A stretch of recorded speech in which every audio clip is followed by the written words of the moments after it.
So to start off, the statute of limitations is up for this story, which is important.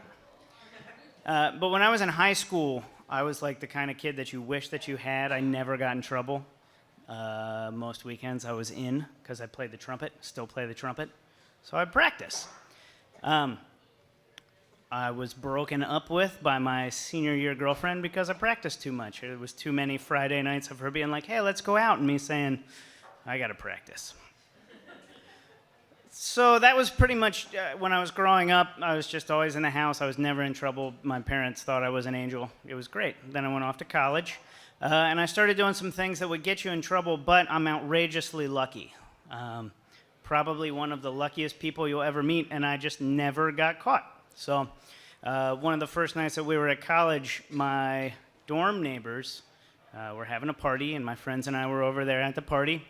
And about the time that we took the closet door off and turned it into a beer pong table was when I went, I'm going to go, guys. And about 5 minutes later, they got busted. Everybody else had to,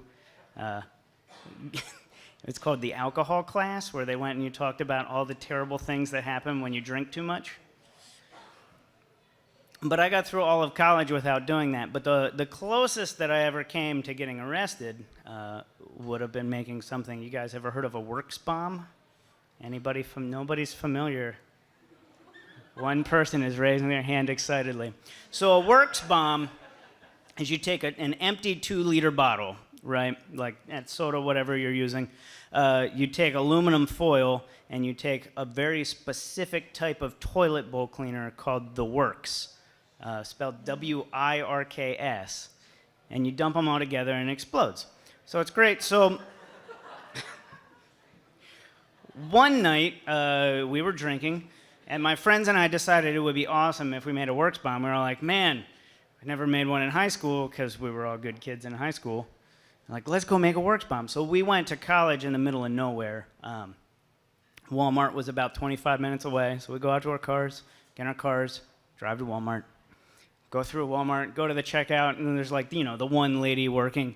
So we went there and we were like, here's our 2-liter bottle of Pepsi. Here's our aluminum foil. Here's our The Works toilet bowl cleaner. Just go ahead and ring them up for us. So she did. So we got in our car and we drove the 25 minutes back to campus. And we got out and we started making our The Works toilet bowl cleaner bomb. So we dumped out the Pepsi because it was too much to drink at that time, and we put the aluminum foil into the bottle, and then we filled the whole thing up with The Works. And then what you do after that is you screw the top on, and then once the top's on, like, it's over. There's no turning back. But the other important thing about that is that it also takes 4 to 5 minutes till it explodes, because it's chemistry, right? Like, it takes time. So we screw the cap on and we toss it. And then we're just standing there, kind of like this, waiting for it to blow up.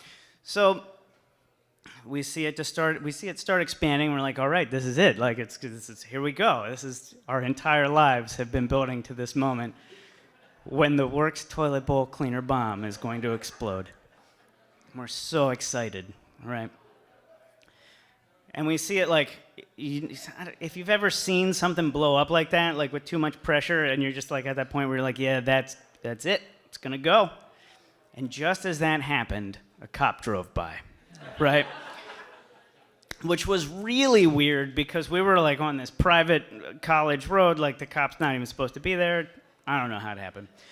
So the cop drives by, and there was this moment where we were like, shit. And as soon as, like, the sound, right, just explodes, and the cop slams on his brakes. So we had, like, a moment. He was, like, far enough away that he had to put it in reverse. So, like, you saw his backup lights come on. And we had a couple seconds while the backup lights came on, where me and my 3 friends, there's 4 of us, it's like, shit, what do we do? So our decision was that we were going to run, and there was a soccer field nearby. We laid flat in the soccer field, like, and he's out there, like, spotlighting. Somehow he didn't see us. So we survived that, and it was a big deal, and we felt really excited. But I'm like a paranoid guy, even more so when I was 20. Super paranoid. So I get back and I Google. I'm like, Works bomb. So it turns out, and like this is 2007, so like the height of 9/11 paranoia. Yeah, a little bit after, but apparently this counts as like a chemical bomb. Like there are stories of people going to prison for like a while for setting these off. So now I'm there and just like, oh my God, I've been good my whole life. I've been so good. Now I'm gonna go to prison as a terrorist. Mom, I'm so sorry. Anytime the phone rang, I was like, this is it. This is me. I'm getting called in. It's over. So a couple months went by, and finally I was like, you know what? I'm probably good. And then one day in the cafeteria, I passed the dean of students, and I hear her say, you know, we never caught whoever did it, but I just have a feeling that they're probably sorry, and that set off just a whole new wave of paranoia for me.